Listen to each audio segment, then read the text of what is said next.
Every day we scour the internet for one-star reviews. Every day we pick a theme for those reviews. Dawn, what is the theme you have chosen for us today? Fireworks superstores. Fireworks. Appropriate for the season. I'm going to take us to bars in Indianapolis. Ooh, okay. And that's where we shall begin. We're going to start with Slippery Noodle Inn.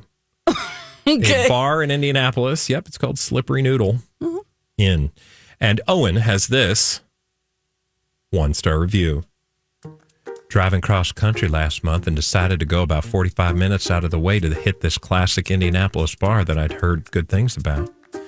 I arrived around 5 p.m. and just planned to sit at the bar and have a burger and beer. I got stopped by a bouncer at the door who told me I'd have to pay a $20 or $25 cover. Oh, I asked him if there was a band or music playing. He said there would be at 7, but I had to pay now.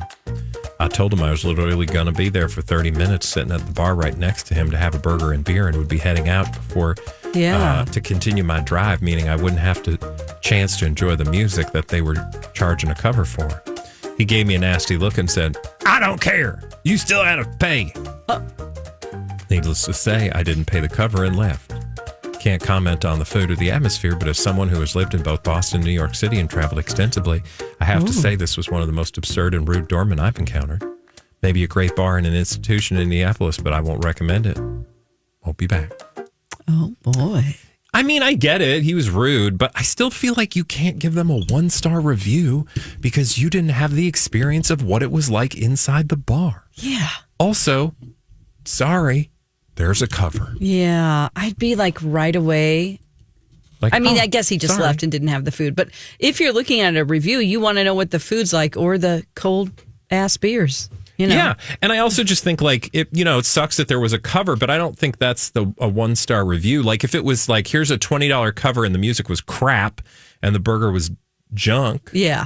Then I think you can give it a one-star review. Otherwise, you just go, oh, my bad. I wanted to stop here, but I couldn't. I guess next time I'll have to make sure there's not a concert there. Yeah.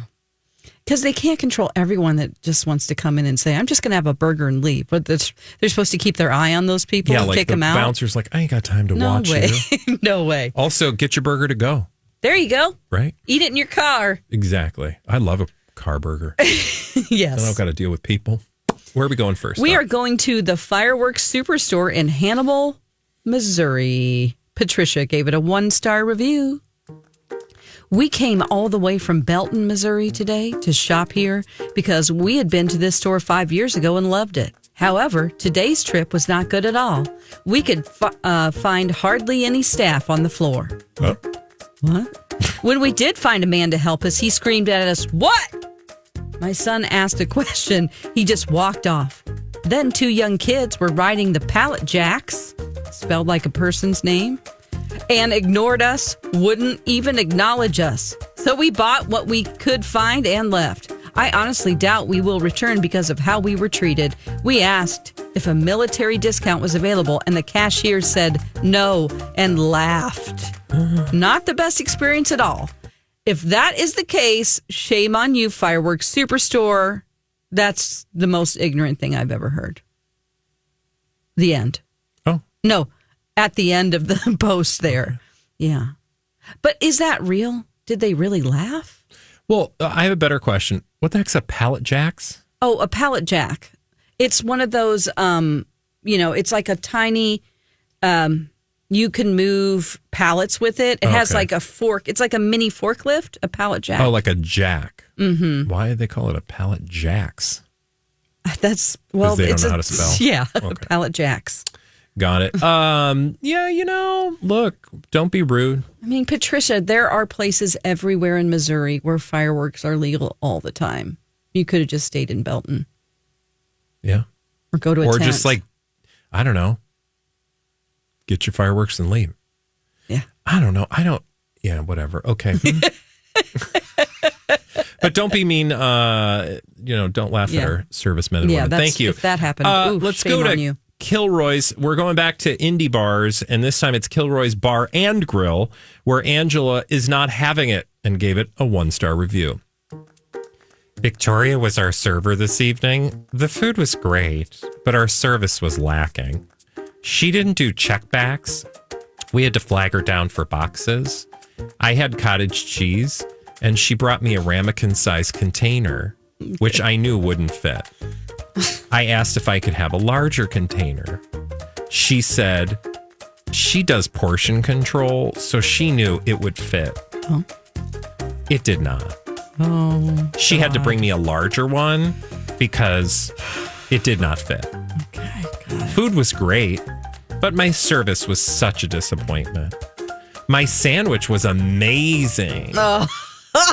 Okay, Angela, honey. Angela! You're going to give this place a 1-star review because the woman fought with you about the size of the takeout container. Plus, who's bringing cottage cheese home? Just, it's fine. Also, I know people eat the way they eat, and good luck to you all on your plans. Who gets cottage cheese in a bar? I don't know. But some people have dietary restrictions. Yeah, they can't it's have fine. the potatoes. They can't, or they just want It cottage just sounds cheese. so sad. I just feel like it's okay to leave the cottage cheese, and you really it's tit for tat there. Arguing back and forth about the size of I know it's not. Well, that's what it felt like. It felt very sort of like I'm right and you're competition wrong. With this person about a cottage cheese container. And I'm like, the sad thing is you're eating cottage cheese, period. Because nobody likes cottage cheese. I know you say you do. It's fine. Even Jamie's like, I love cottage cheese. I'm like, do you though? I do. Doesn't matter how much French dressing you put on cottage cheese. It's still disgusting. Blech. Oh, God. It just makes me think of... I don't know. Yeah, okay. Yeah. Let's go back to fireworks. This is America's Thunder Fireworks in Shepherdsville, Kentucky. DWJ hated it. Had to wait in a hot line.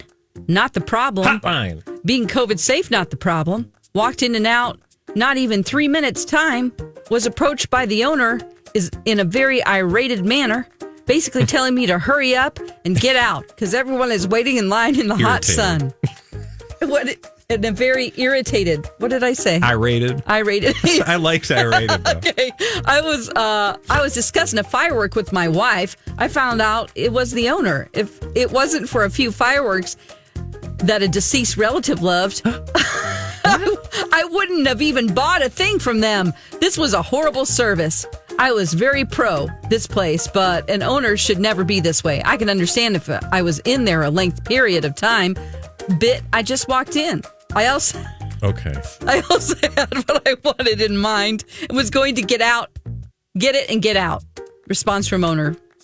Please accept my apology. We had just dealt with some extremely disrespectful people who were smoking in the line to get in just a few feet away from the front door of our store full of explosives. Protecting the lives and well-being of our staff and customers, not mention our property, is my first responsibility. So yes, I admit I was irritated. I'm only human, and if you recall, I started my request with, I don't want to seem rude. I just like to remind folks that others are melting outside waiting for their turn. Melting outside. Okay, a couple of things. First of all, DWJ needs to take a breath. Oh. Because that was a lot. It's hard to read. It was real hard to read. And I know they were real irated, but irritated. Just don't get too worked up about it. And the owner, I will say, at least the owner apologized. He's like, I'm sorry. People were smoking. That is terrifying. You can't do that. You cannot do that. Terrifying. Sorry. Even in Kentucky, sorry. Even in Kentucky. Nope. Yeah. Oh my God. Can you imagine? You're just like, let's go get boom. Nope. Yeah. Okay. Well, thank you for that. That was in Kentucky. Let us now take a little trip back to Indianapolis, and we're going to Laugh Miller's or Luff Miller's Pub and Eatery. Tim had this 1-star review. Don't bother. Assume this was an attempt at an Irish pub. If it was a big miss. I've eaten at close to 100 of them around the world, including Dublin and other villages throughout Ireland. Oh, God. I ordered the Ruba, supposedly highly rated, and the accompanying potato salad. Both were sickeningly sweet, especially the spread on the sandwich. Tried to tone them down with mustard, vinegar-based to offset the sugar.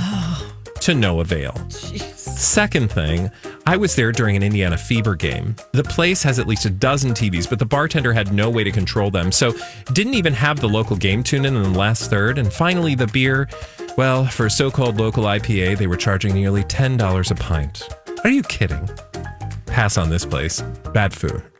Bad experience. Tim's not good in the sack. What? He's not good in bed. That's why he's so frustrated and nitpicky. Anyway, move on. Response from owner. Did you sleep with Tim? No, but he just sounds like he's I love so that your not go-to sexy. is he's bad in bed. He's just, this guy is terrible. Response from owner. Hi, Tim. Thanks for swinging by and sharing your thoughts. Just to clarify, we are not, nor do we try to be, an Irish pub, though we do have Guinness on tap. The American flags and political memorabilia around should have been a dead giveaway. Oh. By the way, Lofmiller is actually an Americanized version of the German Lachmüller. A little fun fact for you. Now, about a Reuben. Oh, how we love it. We slow cook each brisket with care. And when it comes out of the oven, the smell alone is better than Christmas. We then slice it delicately and pile it on beautifully grilled marble rye bread with melted Swiss cheese, 1,000 Island dressing, and sauerkraut. If that's not your thing, well, different strokes for different folks. Oh, this is great. I love it. Also, my least favorite thing, despite what you think about his bed prowess, is when people say, like, I've been to many villages in Ireland. It's like, then nobody expects Lafmiller's pub in Indianapolis to be a true reflection of a Dublin pub. And I love how the owner's like, actually, it's German, if you want to get down to it. Yeah, so. And American. Tim. Go work on yourself. Tim, Dawn, you can't say that. Well, I just did.